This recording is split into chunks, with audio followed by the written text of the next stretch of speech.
Hi friends, நான் கோயிலுக்கு போகிறேன்னு சொல்லியிருந்தேன் பார்த்தீங்களா. கோயிலுக்கு வந்துட்டேன்.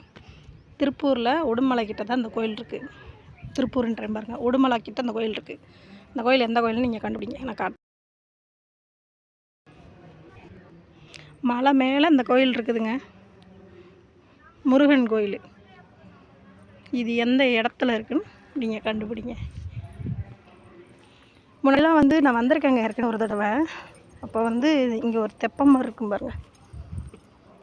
இதெல்லாம் தண்ணி நிறையா இருந்துச்சு. இந்த வெயில் சீசனுக்கு தண்ணி இல்லாமல் போயிடுச்சு. மரமே பாருங்கள் எப்படி காஞ்சி கிடக்குதுன்னு. இதுதாங்க கோயில். உள்ளே வீடியோ எடுக்க முடியல, அலௌடு இல்லைன்னு எழுதி போடுவாங்க போலங்க. இது இந்த பக்கம் தீபம்லாம் ஏற்றுவாங்க. தீபம் உள்ளே ஏற்றக்கூடாது, இங்கே தான் ஏற்றுவாங்க. இந்த தெரியுது பார்த்தீங்களா, இருங்க ஜூம் பண்ணி. இங்கே முருகன் ஃபோட்டோ வச்சுருக்குறாங்க, இங்கே தான் ஏற்றுவாங்க. அப்புறம் இது ஸ்டெப்புங்க. இந்த ஸ்டெப் வழியே கீழே இறங்கி போகலாங்க. இது ஸ்டெப்பு. வியூ எப்படி இருக்குன்னு பாருங்கள். இது எந்த இடம்னு சொல்லிட்டு நீங்கள் சொல்லுங்கள்.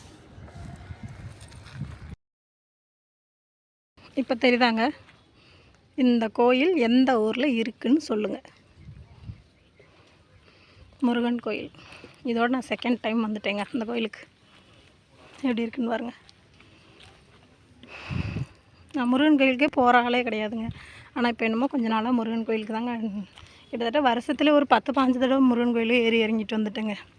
அப்படியாவது நம்ம வாழ்க்கையில் இருக்க கஷ்டங்களை முருகன் குறைப்பாருன்ற ஒரு நம்பிக்கையில்.